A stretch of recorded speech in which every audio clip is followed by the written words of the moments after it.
فأنا ناصح لإخواني بالصدع بالحق تبيض وجوههم.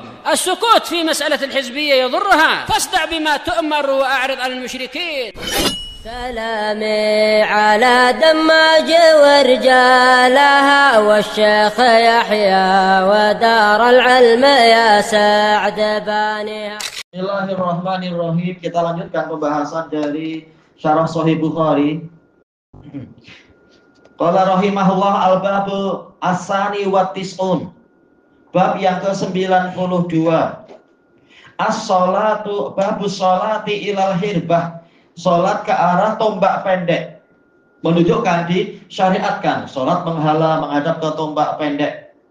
Sesuai dengan apa yang dipegang, bawa tombak ya tombak, bawa anak panah, tinggal ditegakkan, ditancapkan biar menjadi sutroh di dalam sholat dengan ukuran yang makruh. Baik. Al-haditsu samin wa tis'un ba'da arba'imi'ah 498. Qal hadatsana Musaddad, ini terulang ya, Abdul Hasan. Baik, Musaddad ibnu Musarhad ibnu Musarbil ibni Mugharbil ibni Mustawrid Al-Basri. Baik, siqatun sabah. Iya ya. Semua letak namanya. Semuanya mem. Benar ya. Iya, Musaddad yang diluruskan. Baik. Qal hadatsana Yahya, yaitu Yahya bin Sa'id Al-Qattan. Beliau adalah Abu Sa'id Al-Basri, Amirul Mukminin fil hadis. Yahya bin Sa'id bin Farrukh Al-Qattan. An Ubaidillah. Ubaidullah, beliau ini kunyahnya adalah Abu Utsman. Ubaidullah bin Umar bin Asim Al-Umari, dari keturunan Al-Khattab. Keturunan apa? Umar bin Al-Khattab. Baik, Ubaidullah bin Umar Al-Umari. Min asli itu asbatun nasfi Nafi, murid terbaiknya Nafi, ini Madani.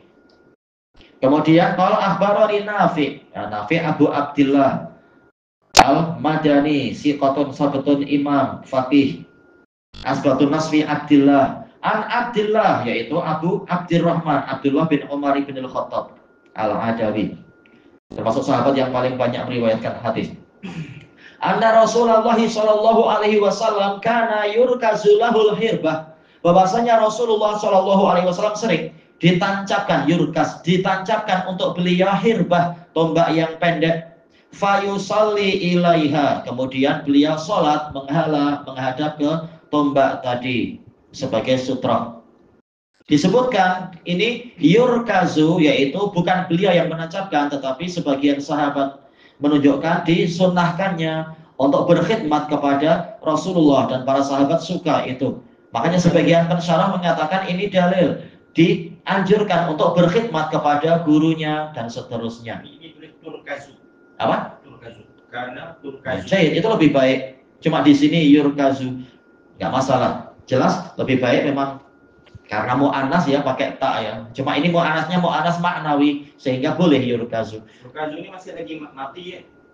Ya, fi'il mudhari' mughayyaru shighah. Baik. Yarkizu.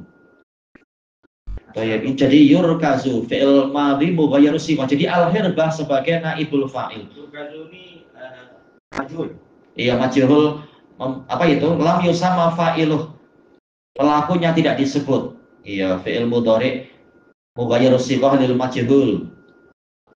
Baik. Karena apa? Pelakunya tidak disebut ya. Di antara sahabat ada yang menancapkan itu. Baik, menunjukkan ta'awun secara umum, ta'awun di dalam ibadah, dibantu imamnya untuk mendapatkan sutra agar selamat sholat dia dan selamat sholatnya para makmum, tidak dipotong oleh setan atau yang lainnya. Al-hirbah itu. Seringnya sih hirbah, nggak masalah kalau di situ kasih harokat harbah pun tak masalah. Fayusalli ilaiha, kemudian Nabi sholat ke hirbah, bukan niatnya mengagungkan, tidak seperti ucapan orang Kristen. Katanya kalian tidak menyembah berhala, kenapa kalian ada yang menyembah tongkat, ada yang menyembah dinding, ada yang menyembah pohon. Nah, ini niatnya bukan menyembah dia, niatnya adalah menyembah Allah. Cuma Allah dan Rasulnya menyuruh sholat itu ada sutra biar tidak dipotong oleh benda-benda yang lewat. Iya, ada penghalang. Tombak pendek ditancap. Iya, ditancapkan. Kemudian insya Allah ini jelas hadis muttafaqun alaih. Al-babul asalisu wa tis'un, bab yang ke-93. Bab as-sholati ilal anazah. Ini semuanya pembahasannya sama, cuma karena datang dalil dengan berbagai lafaz, Al-Bukhari membuat bab-bab khusus. Sholat menghala ke anazah. Anazah adalah tongkat yang ujungnya itu bengkok. Mungkin untuk apa? Untuk menarik apa? Biar senang, menarik nyok barangkali. Ya, jadi galah. Ada bengkokannya untuk ambil barang, untuk ambil daun-daun dan sebagainya, dipanggil anazah. Ya, tongkat yang bengkok ujungnya. Terkadang dari besi ujungnya, terkadang kayu, tergantung. Jelas kalau yang dari besi lebih kuat biasanya. Tak cepat patah ya.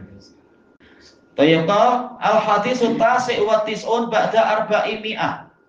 499. Haddatsana Adam bin Abi Iyas.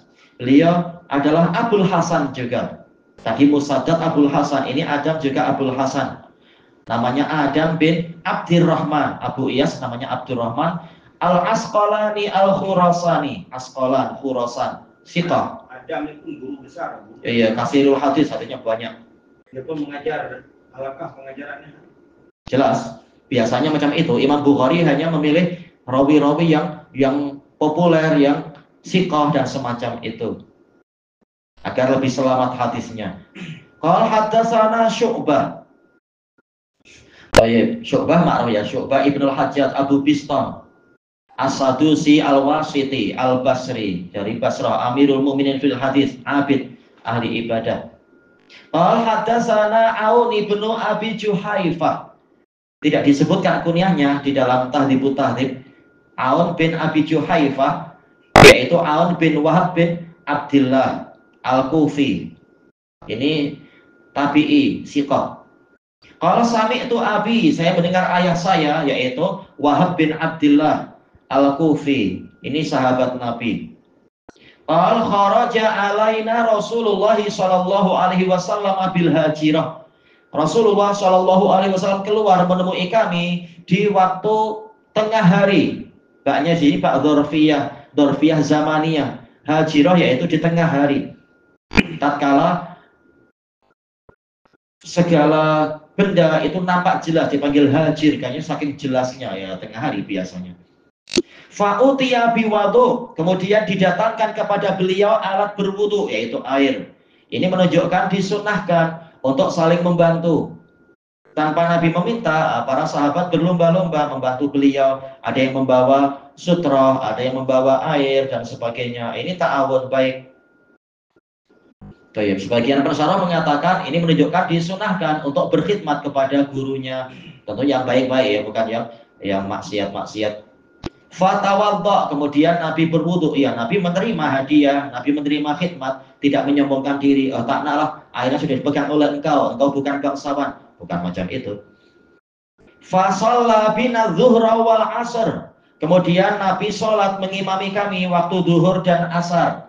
Disebutkan dalam riwayat yang lain yaitu 2 rakaat. Menunjukkan memang mereka sedang dalam situasi safar, sehingga ya memang sholatnya adalah 2 rakaat. Jamak qasar ini. Iya, jamak qasar. Kemungkinan besarnya jamak qasar. Kata Al-Hafidz bukan mustahil juga, yaitu duhur 2 rakaat, kemudian tetap di situ sampai asar, baru sholat asar 2 rakaat. Tapi jelas kemungkinan terbesar pertama yang kuat, jamak dan qasar sekaligus. Dan telah kita lewati di nomor 495, tempatnya adalah Bataha, yaitu di luar Mekah, tapi dekat dengan Mekah. Baik, beliau jamak qasar. Kemudian wa baina yadaihi anazah, di hadapan beliau, dalam keadaan di hadapan beliau ada anazah, yaitu tongkat yang bengkok. Mungkin yang ditancapkan ya bagian yang lurus ya, bukan yang bengkoknya, susah. Wal mar'atu wal himaru yamurruna min waraiha. Sementara wanita dan keledai, mungkin juga tunggangan-tunggangan yang lain lewat, tapi di belakangnya, di belakang sutroh itu tidak masalah. Sudah ada sutroh, tidak dekat-dekat itunya yang melewati itu. Menunjukkan itulah adabnya. Kita sudah tahu ini ada orang sholat, ada sutroh, hendaknya jangan melintas dekat-dekat, tapi di belakang sutroh. Seorang wanita dan seekor himar. Ini sekedar contoh aja ya. yang biasanya akan membuat sholat batal kalau lewat dekat-dekat, ini tidak masalah karena sudah ada sutroh, mereka lewat di belakang-belakang.